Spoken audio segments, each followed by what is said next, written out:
Let's do it. All right. City Park was the launch site for countless miniature rockets this morning, with dozens of kids there to take part in Rocket Day, put on by local nonprofit STEM Nola. And you didn't have to be an aspiring astronaut to join in on the fun. I shot a rocket and I tested balloons to see how a rocket's engine works. It was an eventful day for the kiddos, building rockets and launching them into the sky. Just all this liquid right here. And even watching scientists create the insulation for the rockets that keeps astronauts from freezing in space. And to commemorate the 50th anniversary of the Apollo 11 mission, STEM Nola also has a replica of the Saturn V. We're about to launch it. 3, 2, 1. All right.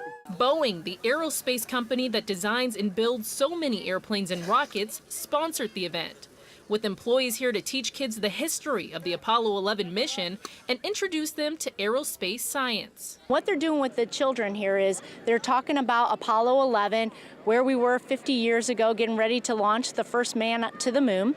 They're talking about the new Space Launch System, or what we call SLS, that is being actually built here in Louisiana. The fact that our kids are out here today working alongside engineers at shooting actual rockets, loading the rockets, launching the rockets, we don't know what seeds are being planted such that one day one of these kids will be that person that land on the moon or land on the Mars and be right here from New Orleans.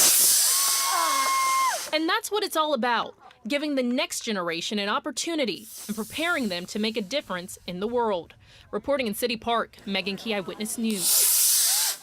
A very cool event there. And nationally, Vice President Mike Pence traveled to Cape Canaveral this morning for the 50th anniversary. The Vice President visited the Apollo 11 launch site with astronaut Buzz Aldrin and delivered remarks on the legacy of the Apollo 11 mission and the future of the human space exploration. We'll have much more on those national celebrations tonight at 10.